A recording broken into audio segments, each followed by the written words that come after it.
So this morning we will discuss mantra 13 of Sri Isopanisad.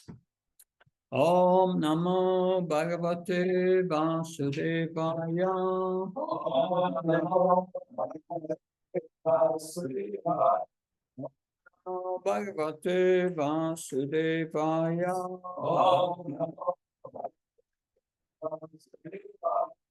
Om Namo Bhagavate Vasudevaya.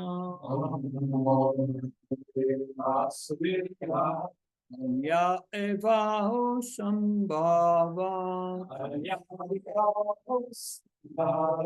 Anyat ao asambhava. Tesus sumathiranam. Ye nastat vishashakshire. Anyat, different. Eva, certainly. Aho, it is said. Sambhava, by worshipping the Supreme Lord, the cause of all causes. Anyat, different. Aho, it is said. Sambhava, by worshipping what is not the Supreme. Iti, thus, the Soma, I heard it. Dhiranam, from the undisturbed authorities. Ye, who, Naha, unto us, Sat, about that subject matter. Vichachakshire, perfectly explained. Translation by A.C. Bhakti Swami Srila Prabhupada Ki. It is said that one result is obtained by worshipping the supreme cause of all causes, and another result is obtained by worshipping what is not supreme. All this is heard from the undisturbed authorities who clearly explained it. Please repeat. It is said that one result is obtained. It is said one result is obtained by worshipping the supreme cause of all causes. And that another result is obtained by worshipping what is not supreme. All this is heard from undisturbed authorities who clearly explained it. So, this is what we will, but what's really the subject matter of this text 13, mantra 13. The question is, do all paths lead to the same goal? That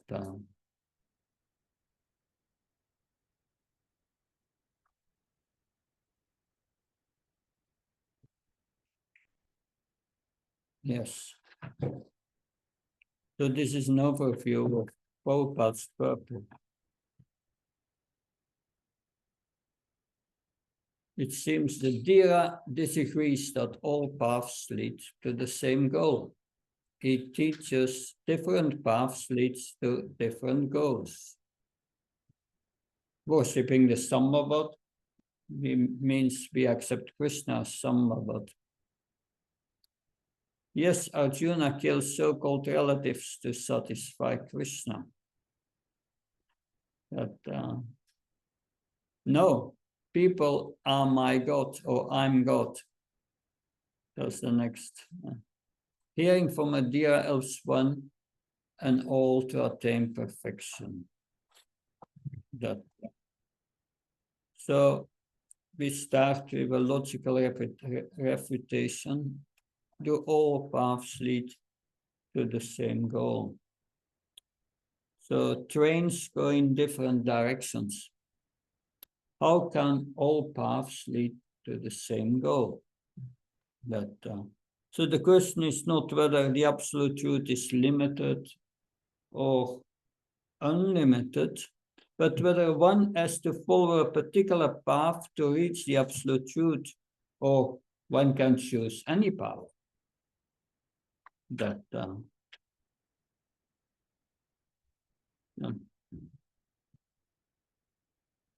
One needs to evolve one's consciousness in a particular way so that one can go to the absolute truth.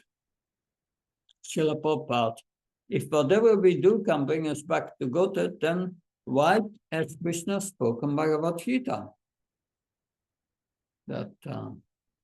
Krishna says in Bhagavad Gita 18:58, Mat Chitta Sarvadurani Mat Prasad Rishosi Atasitva Mankam Nasoshas Vinakshati. If you become conscious of me, you will pass over all obstacles of conditioned life by my grace. If, however, you do not walk in such consciousness, but act to false ego, not hearing me, you will be lost. So Krishna gives two paths, two directions one can take, and two results. So the absolute truth is perceived at a transcendental level of consciousness. Otherwise, transcendental reality will remain inaccessible. The reality is that different paths are bringing us to different levels of consciousness, and not all levels of consciousness can perceive the absolute truth. So we go a little deeper into that.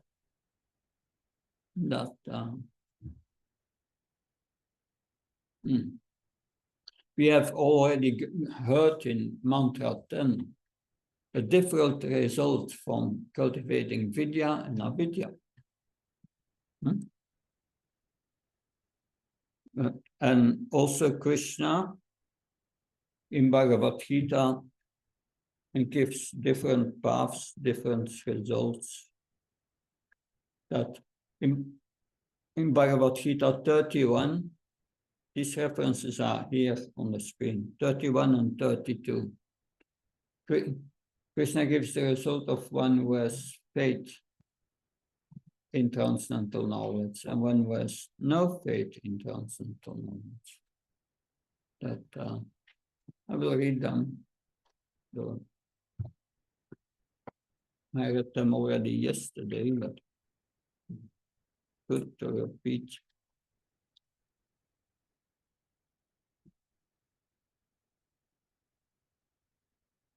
That's 331.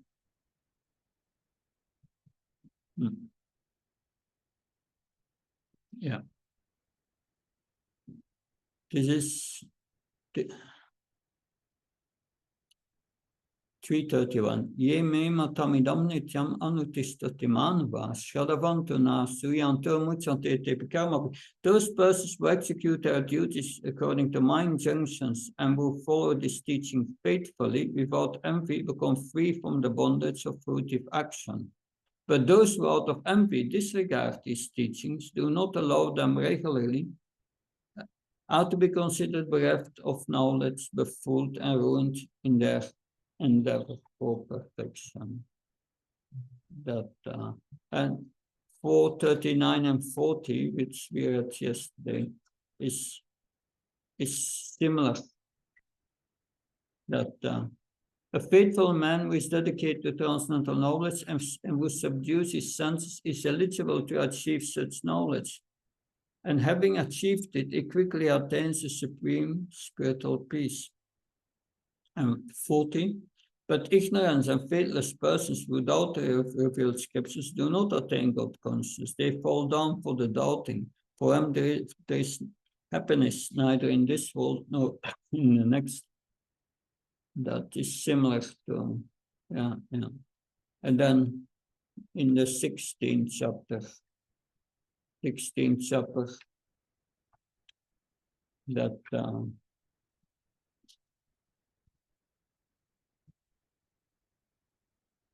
23.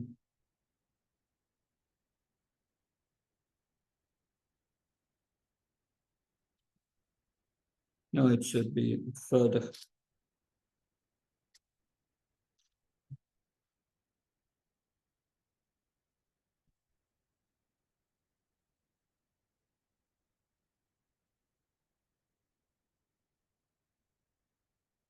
Yeah, 16th chapter.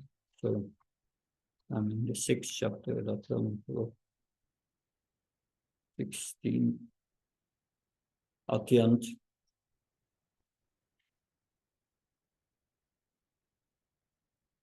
Yeah. Text 23. He who discards scriptural injunction and acts according to his own whims attains neither perfection nor happiness, nor the supreme. But one should therefore understand what is duty and not duty by the regulations of the scriptures. Knowing such rules and regulations, one should act so that he may surely be elevated. So that is similar. And then, of course, we have about demigod worship. Yanti Deva Vrata Devam 925. Pitring Yanti Prati Vrata Bhutani Yanti Bhutia Yanti Matmat Shijam Imam. One who worships the Devatas goes to the Devatas. Those in the mode of passion worship the ancestors, and they go to the ancestors. Those in the mode of ignorance worshipping the Buddhas go to the Buddhas, and those who worship me, they come to me. That. So in one verse, Lord Krishna gives 4 different trajectories, but can be more ambiguous or clear. The different paths lead to different goals. Not all paths lead to the same goal.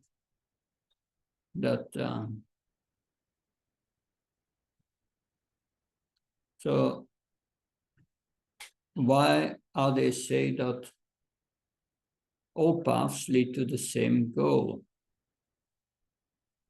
Because they have the desire to water down the complexity of the absolute truth, how to attain him. But we have for one, Yeya Tama Pavatsante Tamsade Pachanyam Pachanchyanena Manasa. That is the last verse, 411. Bhaktmante.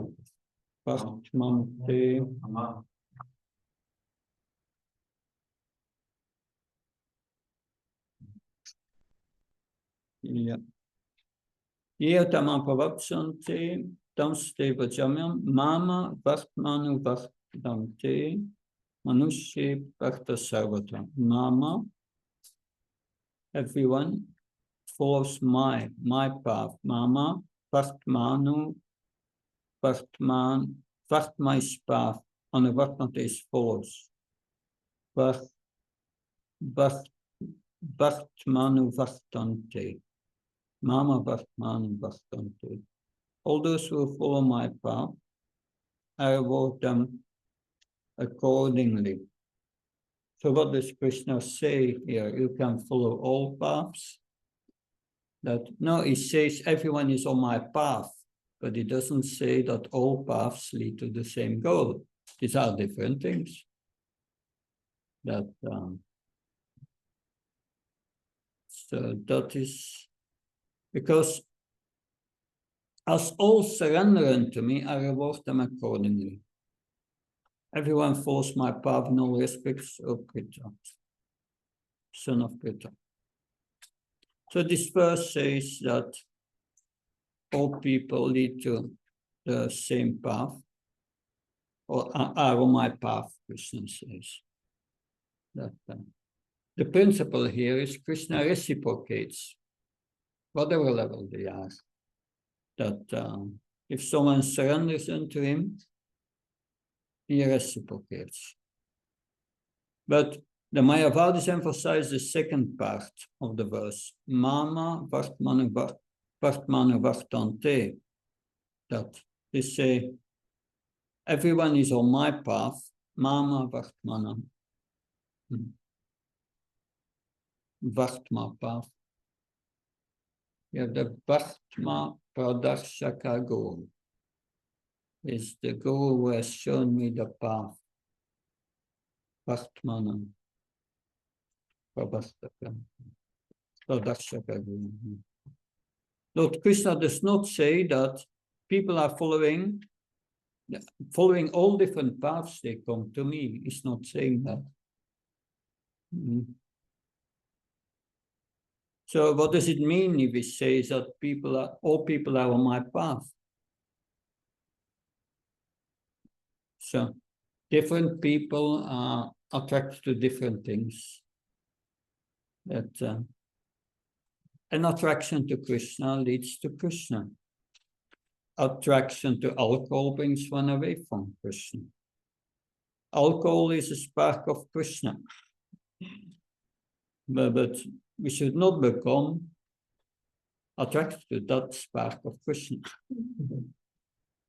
Now, logically and scripturally, it is proven that all paths do not lead to the same goal. Then why some think in that way, that all paths going to the same goal? You want to answer? Yes, they say like the supreme absolute truth is one, or God is one, and different paths lead to the same one. Yeah. My analysis is a little different. That you have exclusive, inclusivism, and pluralism. That so the one, the exclusivism is my path is the only way. When Prabhupada was for an interview on an American television channel, it was broadcasted all over America. And it was like a kind of meeting. He was there, and also an important Christian priest was there. And they first asked Prabhupada,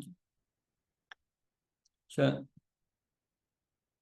this is and the name of the priest and his title, and this is a Christian priest. He believes in the Bible. According to you and your belief, can he attain perfection? And Prabhupada said that yes, if his religion leads to the development of love of God, then he can reach perfection. And then the interviewer went to the Christian priest and said, this is A.C. Bhaktivedanta Swami from India. He believes and he follows the Bhagavad Gita. According to you, can he attain perfection? And the priest said, no. Jesus Christ is the only way. Otherwise, you go to hell. And that was it. So, that's my path is the only right way. Yeah.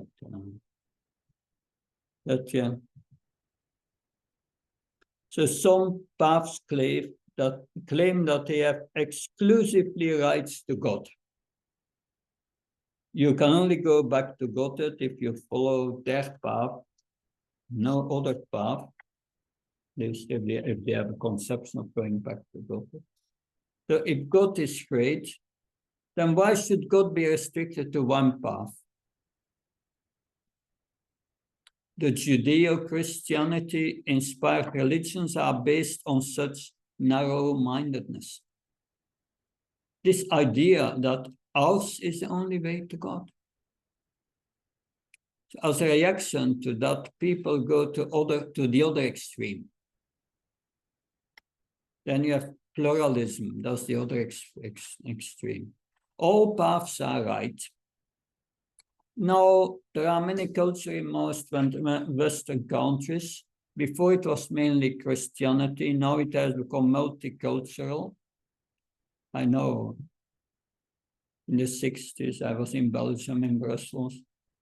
Practically, the whole population was ethnically, originally from there.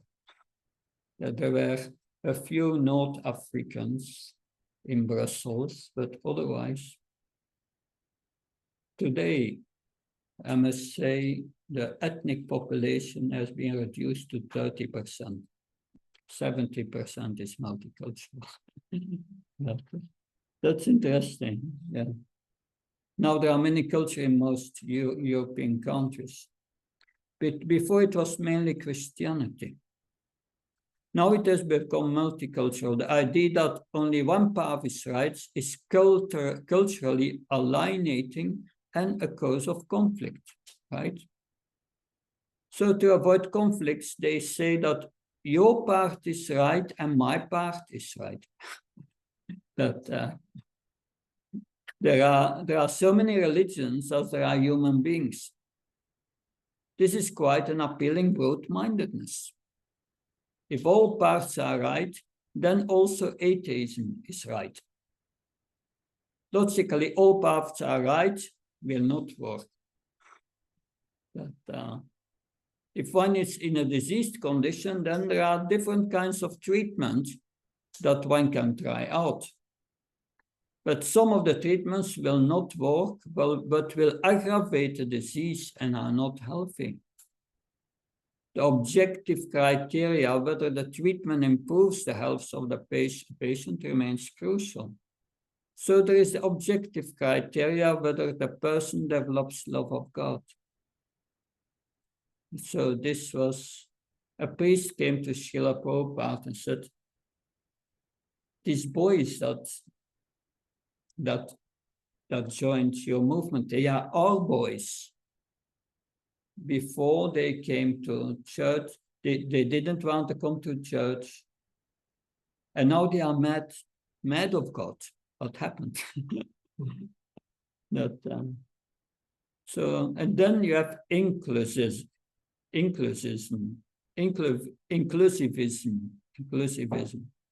There's one way with various levels on it. That's what we are speaking about. One way with various levels on it. There's one path, but people are going up and down in the path. Srila Prabhupada, our goal is not to convert from one religion to another, but from materialism to spiritualism. That is the goal. The path that let that happen, that path we accept. This criteria is important. If that is not considered, then they confuse sickness with health. On the social cultural point of view, there are many paths, but that is not based on scripture because there are objective criteria for improving health.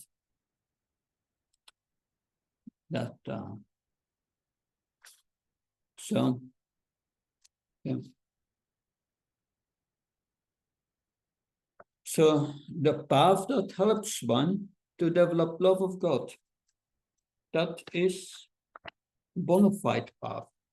Other paths are not. With this understanding, we can strive for communal harmony. If impersonalists are not criticizing and offending the Lord, then they also make advancement in spiritual life. Mayavadi theory is detrimental for everyone. In personalist idea, we need to see the consequences for everyone. You need the concept of a personal God to make spiritual advancement. Our philosophical difference should not affect our behavior so that it is unproductive for outreach, for preaching. Prahlad Maharaj prays to Lord Nrsimhadev and expresses that he feels compassion for all the fools and rascals who are attracted to Maya, to Maya Sukha. There are a minority of convinced Mayavadis who misuse the scriptures to prove they are right. However, there are many who are not so convinced, but are influenced by Mayavad philosophy. Strong people, when the devotee asked Prabhupada in America, it was, you always speaks about these Mayavadis, but who are these Mayavadis? And Prabhupada said, it's all of you. Because we have this concept, we don't accept Krishna as a person, that it's all of you. That there are a minority of, strong people,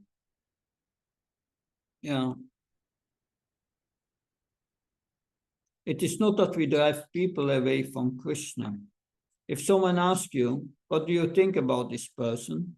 Then ask what is his philosophy. That is what Prabhupada always says. Not always. Devotee asks Prabhupada, but what do you think of this Swami? And he mentioned his name. And Prabhupada replied, I don't think of him. But, anyway, we need to build a bridge and give them faith in Krishna so that they can cross the bridge. That's the problem. If we speak insensitive, then we break the bridge. Most people are under the Mayavada influence, but they are not Mayavadis. That influence is very strong.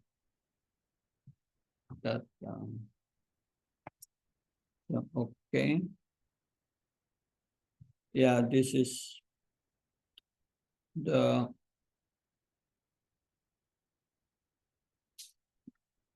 Manava Seva, not Madhava Seva. This is a big thing. Overview. Let the facts speak. Greed causes starvation. How can greed be removed? The secret of compassion. Are intentions good enough? Simply envious? Yes. Let the facts speak. But first, Manava Seva. Manu, human being. Seva to the human beings. Manava Seva. And we are doing Madhava Seva. Seva to the Supreme Lord.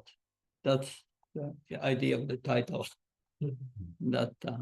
So that Madhava Seva.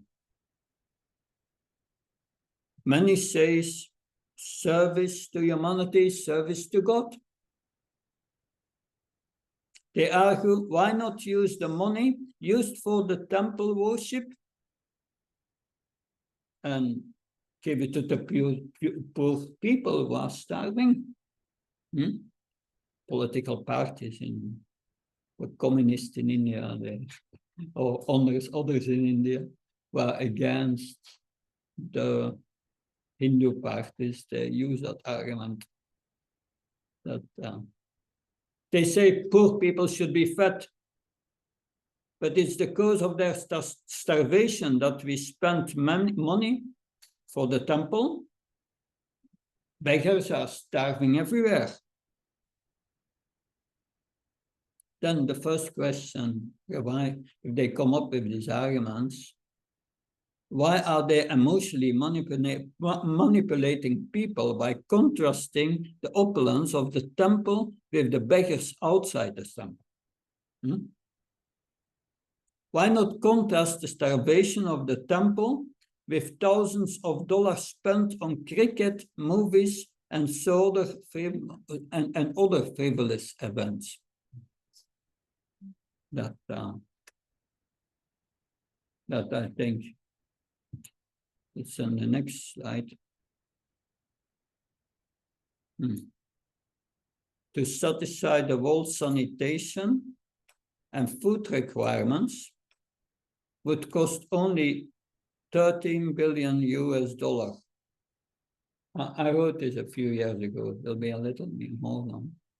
But the people of the United States and the European Union spend on perfume every year only.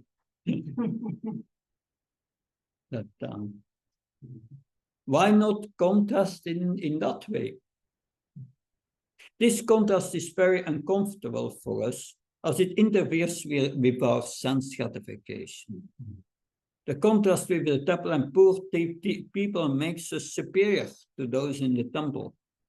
In addition, it exempts us from going to the temple worship. It is manipulating the motives of people against the people of God. If people come to the spiritual platform, then they would not identify so much with the body, and thus they would not spend to frivolous things. Therefore, we are still with a little in Germany, but if everyone if like 10–20% of the people would become devotees in Germany, their economy is finished. Very dangerous for them. If God is the heart of the people, is he also not in the heart of the animals? So why slaughterhouses? Spend money on slaughterhouses. If people would become God conscious, they would become vegetarian. That the amount of land that is used for feeding one non-vegetarian people could be used to feed so many vegetarian people. Many lands are cultivated to produce sugarcane and other ingredients for producing alcoholic drinks. Land that could be used to produce grains. If people all over the world would stop drinking alcohol, then so much land could be used for producing grains and other vegetarian foods.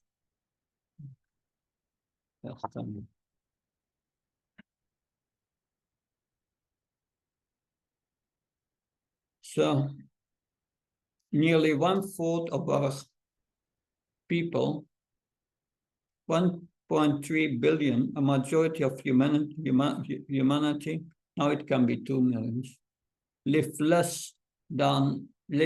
on less than $1 per day, while the world's 358 billionaires have assets exceeding the combined annual incomes of countries with 45% of the world's people. These are the facts. It's shocking that, so yes. A study of famines in Africa showed that on every occasion the affected nation had within its own boundaries the food resources to feed its starving citizens, but relief was intentionally withheld due to economic or political views. Yes. So why are we discussing that in Isopanisad?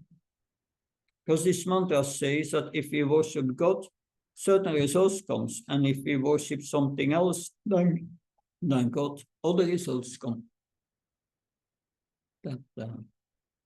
So a substitute for worshiping God is worshiping people. So the problems are caused by mismanagement due to lack of Krishna consciousness. So when people become godless, they concomitantly become materialistic and greedy, and so exploit nature and their fellow humans for their selfish enjoyment. That we may feed a few hungry people, but still we remove greed. But till we remove greed from wealthy people's hearts, hunger will continue to torment millions. How can greed be removed? When people are offered spiritual education and experience, they understand that their real happiness is loving God, not in accumulating material things. And they give up greed. That the secret of compassion. So we come to that. But transforming the heart of one great, wealthy person is more effective to tackle starvations than merely feeding a few hungry people. So when Mother Teresa was asked, what is the secret of compassion? She pointed to our rosary beads and said, by praying, if I feel love for God and all his children, and so I want to help them as much as I can. That's interesting. A true spiritualist sees God in every living entity. Not that everyone is God, but is a parcel of God. We are helping to remove the greed from the hearts of the people. The cause of starvation is that there are greedy people. How do we remove greed from their hearts? By offering them a spiritual experience. We need to find a way to change people internally. By following the Krishna conscious process of self-transformation, people can easily give up bad habits. Are intentions good enough? If you give money to a beggar, do you know what he will do with it? They will misuse the money. If a person with a venereal disease is cured, what will he do afterwards? If you offer free treatment to an alcoholic, do you know what he will do after he's been cured? The road to hell is paths with good intention. Srila Prabhupada is giving only food, giving oily food to typhoid patients. Merely good intentions are not enough. That will kill the patients. We need also a process to transform the greedy. We should not make people equal to God. Social service itself will not solve the problem. Srila Prabhupada transformed. He transformed hippies into devotees. The transformation was not done through social service. If we use social service, then we need to do it with the attitude of Yukta Vairagya. Yeah, food for life. That's nice in Mumbai. That I was there, 25,000 plates every day for schools they distribute. And I've seen how they cook the things, and when I was there with my, anyway, some good friends there, but the person, the devotee was in charge of it. He showed how they cook it, all very, very clean, but big pots, like big containers. It's really that, and then before they distribute it, they offer a plate to the deity. And then they distribute it. And it came in the news that the Muslims protested, but they are offering it to their deity. They're offering the food. That interesting. Our reply was, don't worry, it's only one plate of 25,000. Yeah. That because if they would admit that this is a problem, they would admit that offering is a bona fide process. And yeah. Temple. Please contented and 5 minutes to meet its share mosque. Very normalizing it looks. It's a little bit, but there is one person from their community who is homeless. He's living in the street and he's sitting very so often in the street and he's reading Quran. Yeah. But on the Sundays he comes to us and read the songs. Yeah. And takes Quran. Oh, Almost every Sunday. nice. Okay. Okay. Good.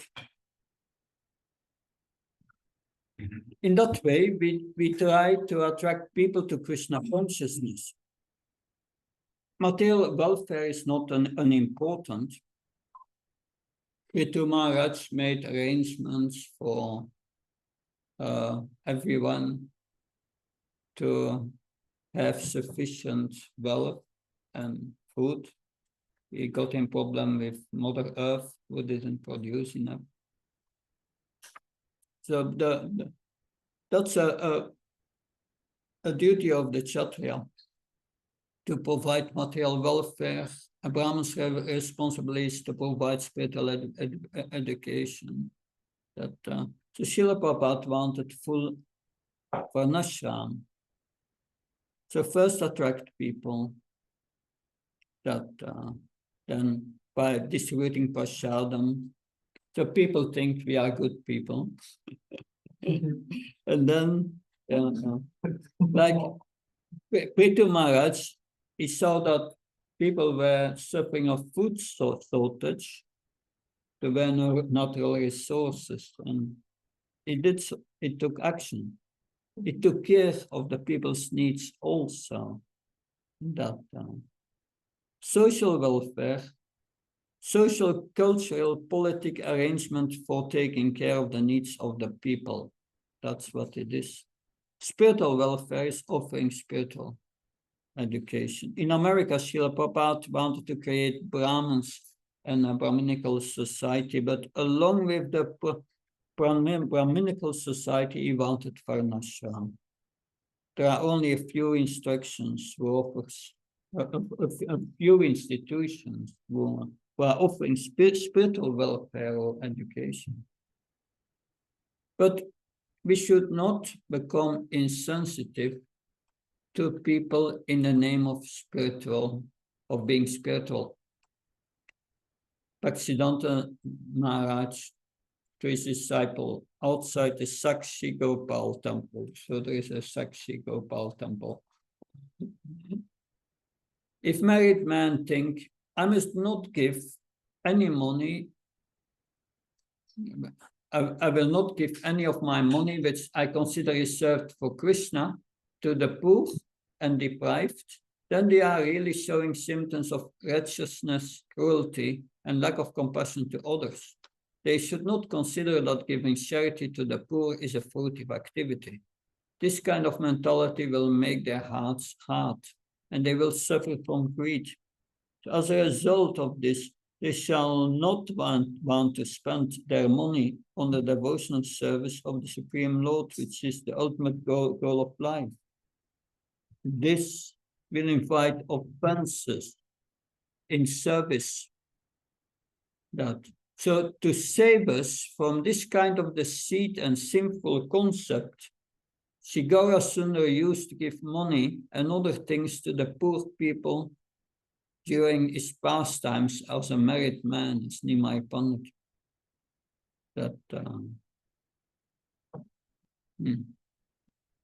Yes. The money we have only gotten by the Lord's grace. If we give some of it to the mendicant poor people, then it is not a waste of money. Rather, it is correct use. Serving prasadam to others is a necessary duty of every married Vaishnava. This is the duty of the Grihastha ashram.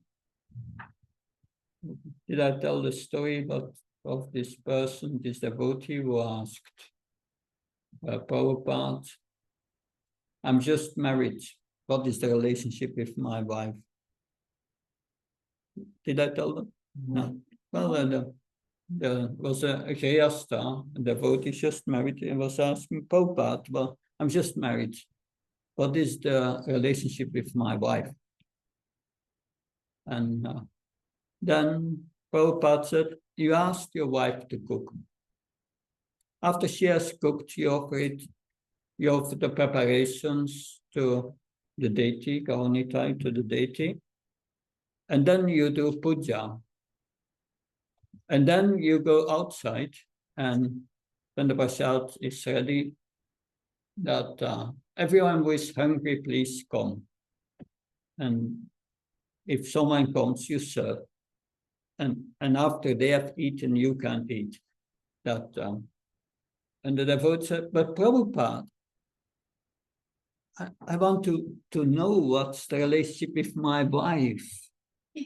That please tell me. Prabhupada said, you ask your wife to cook. After she has cooked, you offer the preparations to the deity. And then you do arti. Then you go outside. You call 3 times. Everyone who wants to eat, please come. And then when someone comes, you serve them. And after they have eaten, you can eat. But Prabhupada, that it was, I want to know what's the relationship with my wife. Prabhupada repeated a 3rd time. So what is the relationship? That's to assist each other in devotional service. That's the essence of the relationship. Assist each other in devotional service, in serving. Anyway, marriage, when you're married, you have 4 kinds of relationship. The lowest is a sexual craving. The next level is we do things together. And then the next level is we become friends. But then the Krishna conscious relation is we support each other in Krishna consciousness. And surely that is the relationship that should become prominent. And the 3 other relationships should go to the background. That's the purpose. That serving together. This continued, Bhaktisiddhanta, it's to his disciples, even if these people have become poor by their karma, even so they are still part of the Lord's family. Therefore, it is definitely the solemn duty of every honest married man to help them. So this is the source where you can find it, is mentioned here below. So a devotee's heart should be soft. A devotee should feel for others' suffering. When others feel pain, then she also feels pain. A hard-hearted person cannot feel for others. Krishna feels sorry for his children who are suffering, and we should feel like Krishna. We want to remove the deepest level of material suffering by purifying their heart. If our heart is purified, then we become more concerned with the suffering of others by giving them Krishna. What's the conclusion about this social service?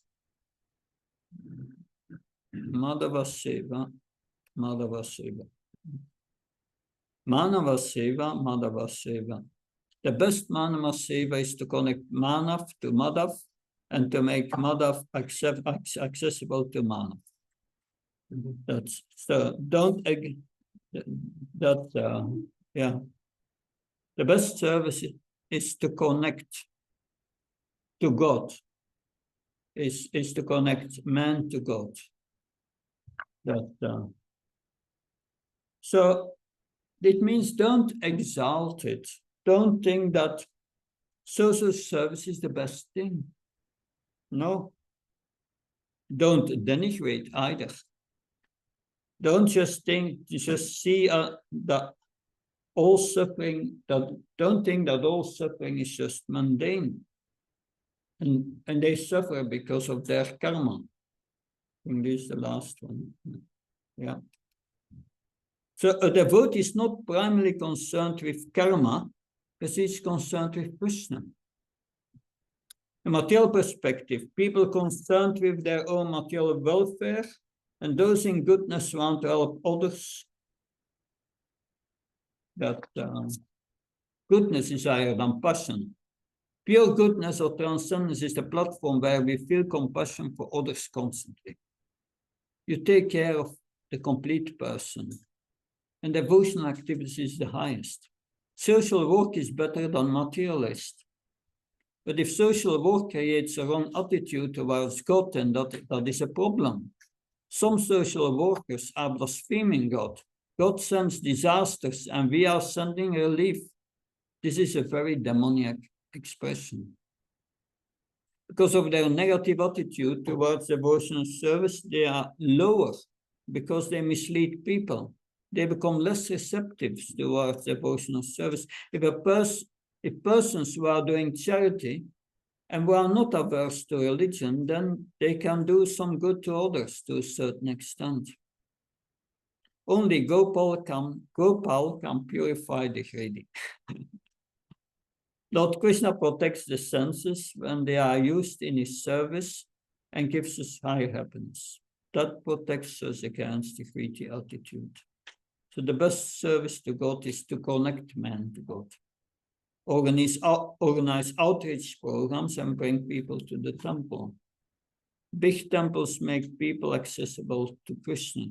We need to present Krishna in a way that attracts people. Srila Prabhupada gave a press conference in a first-class hotel, and the journalist asked that, "You are a renunciant. How is it that you give a press conference in a luxe hotel?" Srila Prabhupada replied, "I can live under a tree, but if I would have invited you to come to my tree, would you have come?" That interesting question. That's mantra 13. Any question, comments? Yes.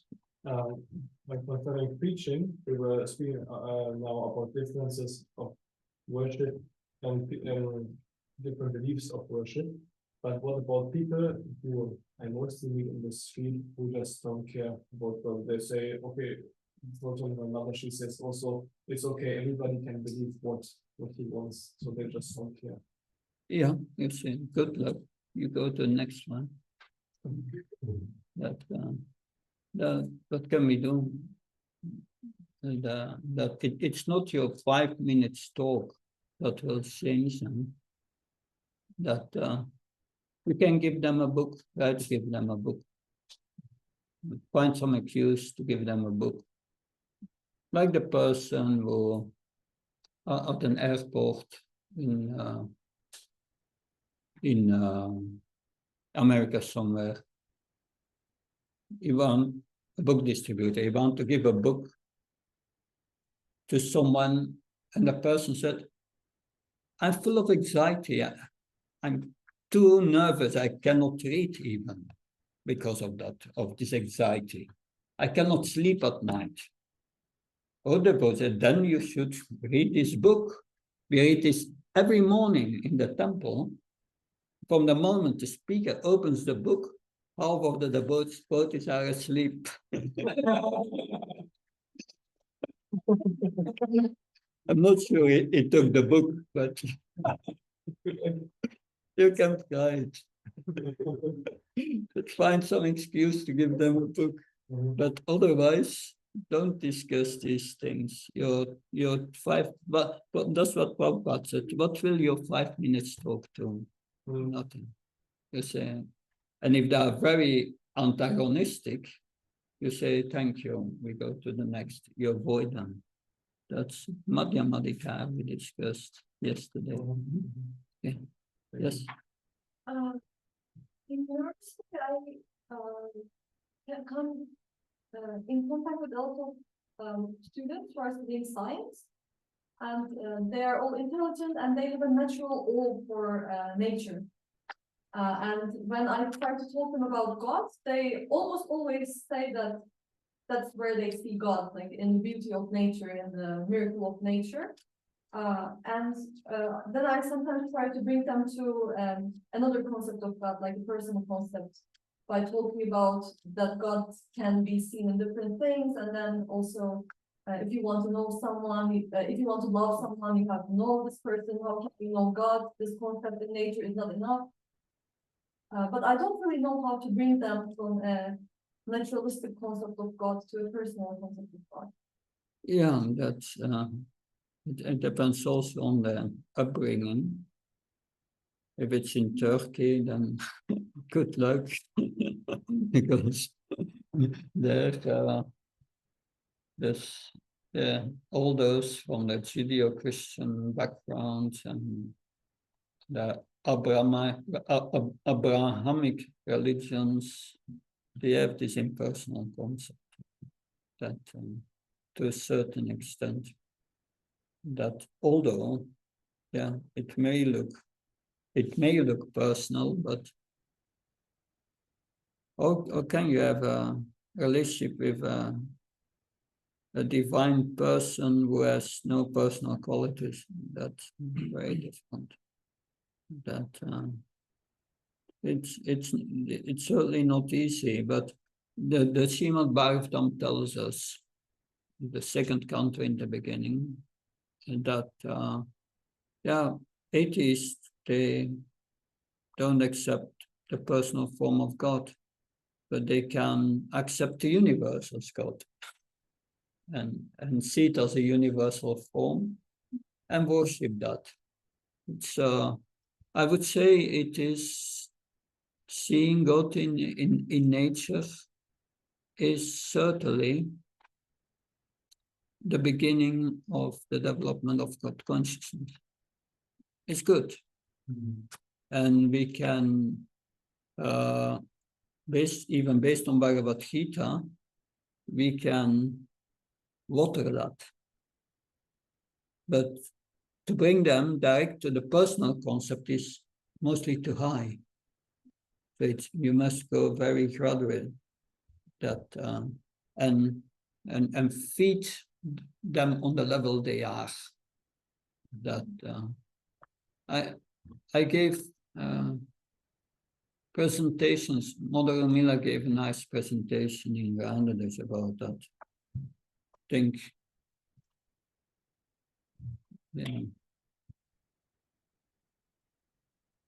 I think I have it somewhere. That, but it's a presentation about the 10th chapter of the Bhagavad Gita, all the vibhutis, how God can be seen in nature is described there.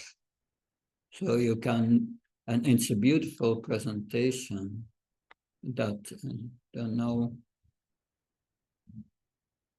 I think I have it here on my drive.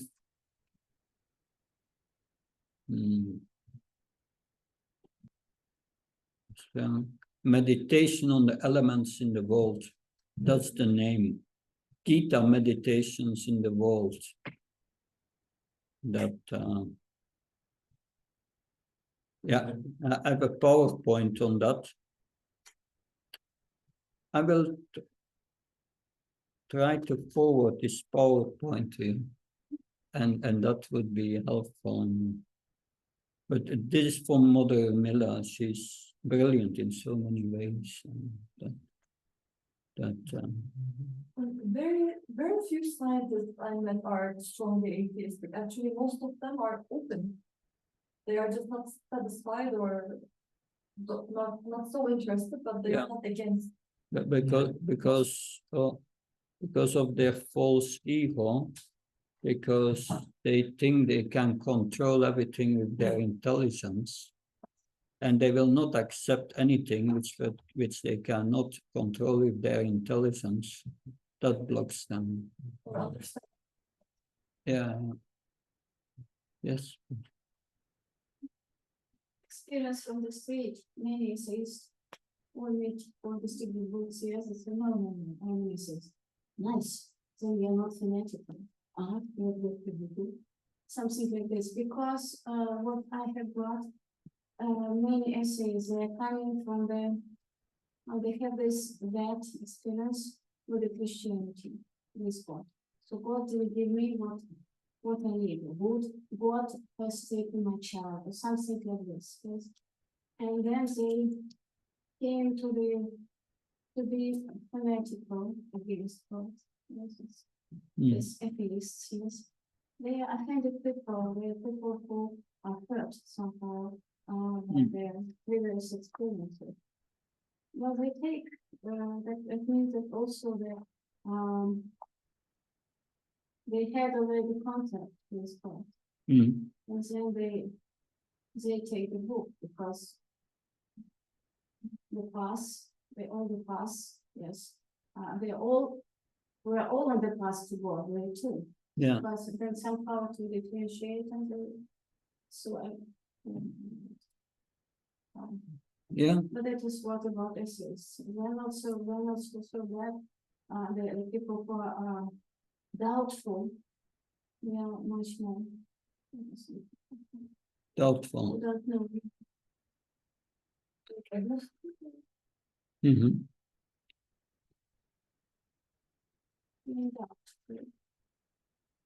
Yeah, doubtful.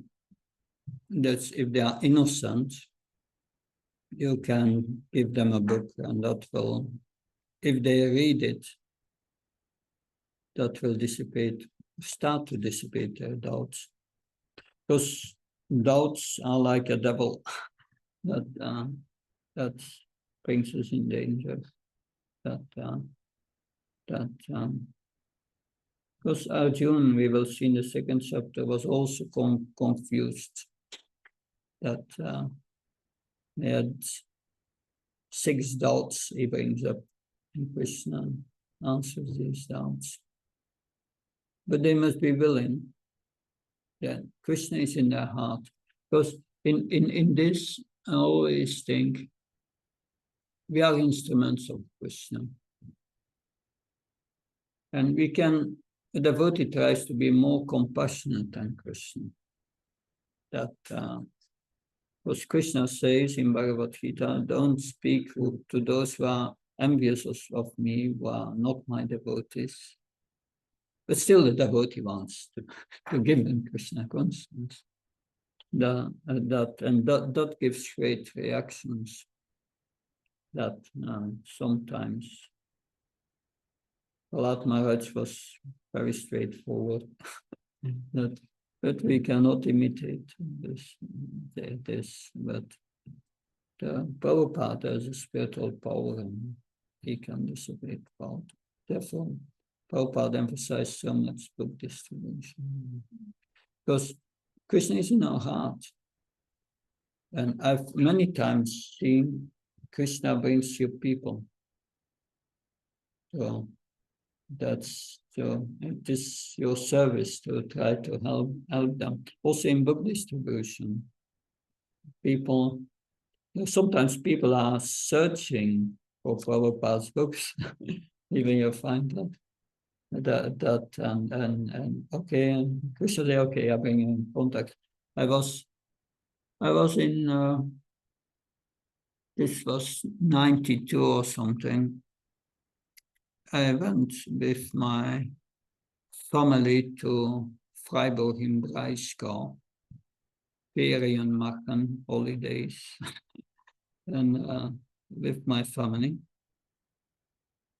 My family was not Krishna conscious, but I was chanting 16 rounds and so on. I was getting up early in the morning out of the hotel, making a walk, chanting my rounds. And I was all 2 weeks I was there. And no association with the book. After 2 weeks, I was chanting my rounds and was praying to Krishna, please bring me in contact with the Buddha. And interesting, I was chanting I was spinning my 16 rounds, my last mantra, and a devotee with books must be stand before me. And we have a nice talk. We had exchange. He gave me prasad. That was nice. So Krishna reciprocates not only with devotees, but everyone who wants to come closer to him. And that we will learn in Isopanisad. In the last verse is a prayer. A prayer of this spiritual seeker, we can say, to God to reveal himself. And it's very useful prayers, especially mantra 18. Thank you. Yes. Maharaj, I have a question relating to Mataji's question. There are some people, for them, is nature the highest. They are basically nice people, and they want to live in harmony with nature, ecological, and so on. I tried sometimes to raise the question, but who's behind nature? Who created all of this? Shall we do this, or is it better to let them at their conviction that nature is behind? That this is a point of intellectual design. Who made all the plan? Who makes everything working? And it's good to raise that question sometimes. What is behind? What is the intelligence behind? They can accept this intelligence behind as God. It's a good beginning. That because it's also a question that that but usually I remember this was in 99 or something. I was preaching in Estonia, Tallinn, that and I gave a lecture about Krishna in the heart in his personal form. And after the lecture, an elderly lady came to me and said, I cannot accept God as a person. And I told her, you are a person. Why you are limiting God that he cannot be a person? She started to cry. Something broke in her heart.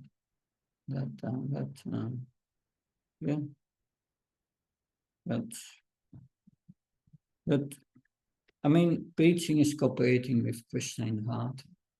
You have to be sensitive. Sometimes Krishna may feel this person is too offensive. I don't want to give him anything. And then you can say whatever you want, but nothing will work. So if they are offensive, therefore, you feel they are offensive to God, take a polite distance, away, and go to the next one. That happens also. Those who are really against that.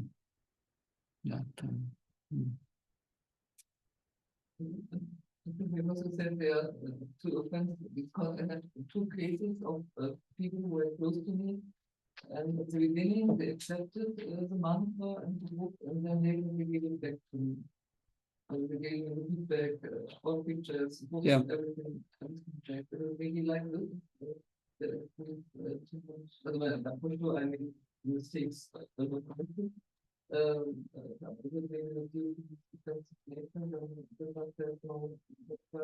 That could be.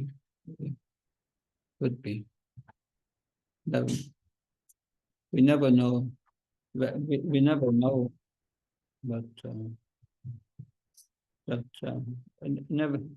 Anyway, we accept this as Krishna's will. Yes. I had another question, but a reflection, if it's okay. Yeah. A few days ago, we were talking about how Krishna is transformable. And I was thinking, so what is logic? It's basically a set of rules, a set of laws about how we reason, which is also tied to how the physical world is. For example, I don't know, two things cannot exist at the same place at the same time, stuff like this. And I was thinking Krishna is not only translogical, but kind of he is beyond all laws, all rules. He made the laws. Logic is just a subcase of this. Yeah, this we are thinking in terms of laws of material nature. That's logic. Because that's how things work in the material world. That if you give something away, then you get rid of it. But not in the spiritual world. It's other mathematics. There are other laws in the spiritual world.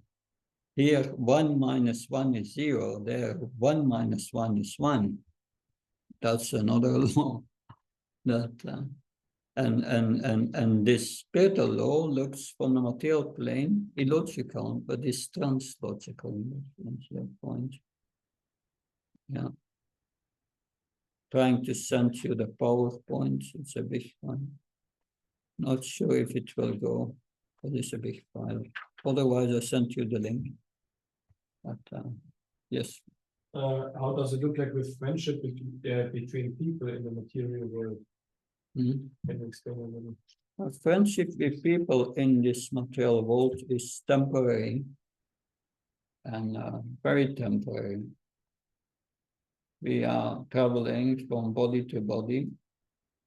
We have got thousands of lives, millions and millions of friends, which we have now forgotten. It's all over. So it's in itself, it's useless. The use, what is good friendship? Have friends who support you in Krishna consciousness and help you to reestablish friendship with Krishna who is in your heart. And that friendship is eternal. That your friendship, your relationship with Krishna exists now also, but we are not aware of it. But when we live in a relationship with Krishna, we have an eternal, our relationship cannot be broken, even by that. We are completely Krishna conscious. So therefore, Krishna says in Bhagavad Gita, Bhaktam Tapasam Sarvalokamaśvaram Surdam Sarvabhutam Yatkamam Santim Richati. I'm the proprietor of everything and the enjoyer of and I'm the enjoyer of all sacrifices of everything that exists. And I'm the best friend of all living entities. And one who realizes that, he becomes peaceful and happy, no anxiety.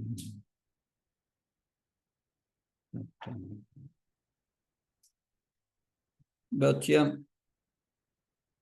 that to get a relationship with someone, you must know the person. So you must be educated in Krishna consciousness. What is this person? What are his qualities and so on? That and yes, that if we know the person, then we can build a relationship. Therefore, knowledge of Krishna is important. Krishna says, Janma karmas medium yomi veda tattva tattvavyam punarchamanaitamamitsarina. If you know my appearance and my transcendental activities, you understand, and then you don't take birth again, because then you can establish your relationship with Krishna. And that's an eternal relationship. And that is important. All other relationships are temporary. Yeah, there are others who ask questions. Maybe. Yes. What's the name of this way of argumenting that you say God has no material form, he has a form that we must have a spiritual form? What's the name of the Yes. Can you say again? the way of arguing where you say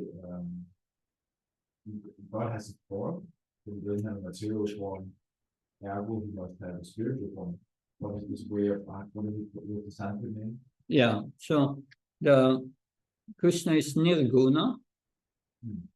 Nirguna means that he has no material form.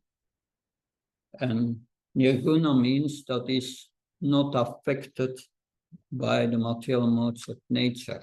No gunas will affect him. But he's Saguna, he has spiritual qualities, a form with spiritual qualities. So both are there in the scriptures. But of course, the Mayavadis, they interpret that wrongly. What's the name of this way of arguing? You could also say that the example used with the big guy who is not eating, but he's becoming bigger. And he's not. Achtapati. Achtapati. That is the one of the ways of logic. There are many other ways.